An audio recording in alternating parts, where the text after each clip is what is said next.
प्यारे बच्चों, अस्सलाम वालेकुम वरहमतुल्लाहि वबरकातुहू। 10वीं जमात की जो तलबा व तालिबात इस वक्त मुझसे मुखातिब हैं, मेरी इनसे ये इस्तदा है कि वो अपनी जो दरसी किताब बहारिस्तानी उर्दू है उसका सफ़ा नंबर 130 निकाल कर ख्वाजा हैदर अली आतिश साहब की जो गज़ल है इसको समझने की हम कोशिश करेंगे।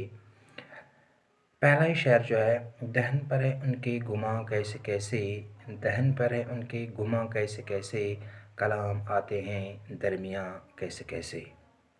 यहाँ पर शायर ये शेर ख्वाजा हैदर अली आतिश की गज़ल से लिया गया है।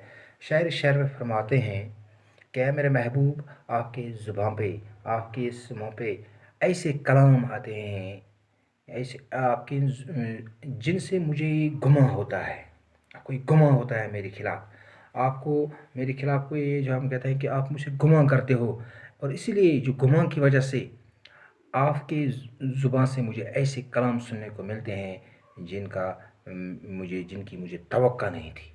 यानी हम किसी के खिलाफ़ गुमान करते हैं। जब हम इस्लाम की इस नज़र में देखते हैं कि गुमान करना बिल्कुल गलत चीज़ है। हम किसी से गुमा करेंगे, ख़याल करते हैं कि वो ऐसा ठीक नहीं है, वो लड़का ठीक नहीं है, वो आदमी ठीक नहीं है, हम गुमा करते हैं, लेकिन हमें पता नहीं होता है गुमा कभी नहीं करना चाहिए। इसलिए हम जो ध्यान पे थे उनके गुमा कैसे कैसे कलाम आते हैं दरमियाँ कैसे कैसे, मेरे महबूब मेरे खिलाफ़ गुमान करता है, ख़याल करता है, इसलिए उनकी ज़ुबान से ऐसे अल्फाज सुनने को मिलते हैं जिनकी मुझे तवक्का नहीं थी। दूसरा शेर, ज़मीन चमन गुल खिलाती है क्या क्या, बदलता है रंग आसमां कैसे कैसे। यहाँ पे शायर फरमाते हैं ये जो अल्लाह ताला ने दुनिया में दो चीज़ें रखी हैं। एक इस दुनिया में जो ज़िंदगी है, ज़िंदगी के बाद उसको जो मौत आती है। इसलिए यहाँ पर शायर ने हमें एक समझने की कोशिश की है कि इस दुनिया में बहुत सारे एक ऐसा चमन है, ये ज़मीन एक ऐसी चमन है, ये बहुत सारे गुलों को खिलाती है, लेकिन जब आसमान जब नागहानी आफत आती है तो वह इन तमाम गुलों को बिल्कुल राख के ढेर में तब्दील कर देता है।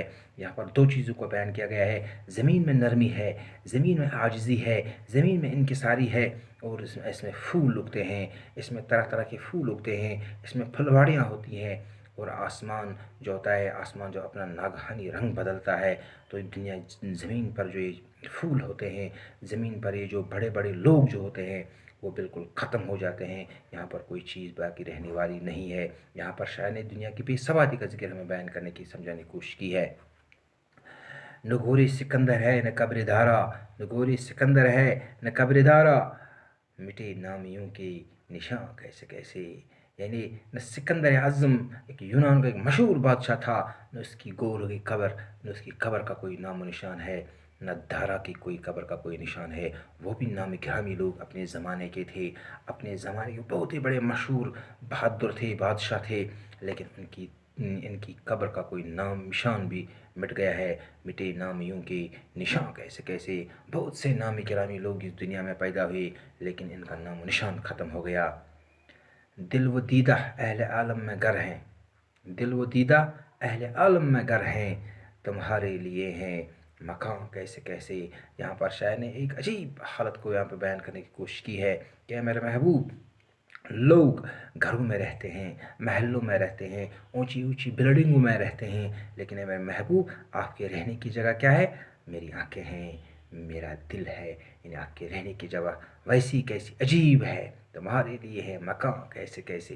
यहाँ पर शायर ने फरमाया कि दुनिया वाले घरों में रहते हैं, महलों में रहते हैं, झुंपड़ियों में रहते हैं, बिल्डिंगों में रहते हैं, हवेलियों में रहते हैं, लेकिन मेरे महबूब आपके रहने की जगह खास जगह है, वो मेरा दिल है, और आपकी जगह मेरे दिल में है, आपकी जगह मेरी आँखों में है। गम व गुस्सा, रंज व अंदवह व हरमा, हमारे भी हैं मेहरबान कैसे कैसे।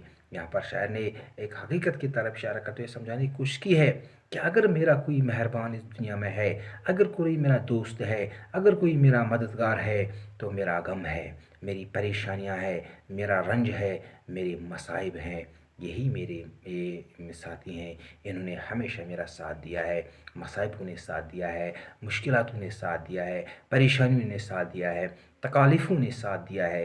देखो कैसे अजीब मेरे भी मेहरबान हैं। इन दुनिया में दुनिया वालों के मेहरबान जो होते हैं उनके दोस्त होते हैं, وہ ان کے رفقائے کار ہوتے ہیں، وہ ان کے عزیز ہوتے ہیں، وہ ان کے اپنے ہوتے ہیں، لیکن میرا اگر کوئی اپنا ہے، میرا اگر کوئی دوست ہے، میرا اگر کوئی مددگار ہے، میرے غم میں اگر کوئی شریک ہونے والا ہے، تو وہ میرا غم ہی ہے، میرے مصائب ہیں، میرے پریشانیاں ہیں، میرے تکالیف ہیں۔ مجھے امید ہے کہ آپ کو یہ غزل سمجھ میں آئی ہوگی۔ باقی وسلام۔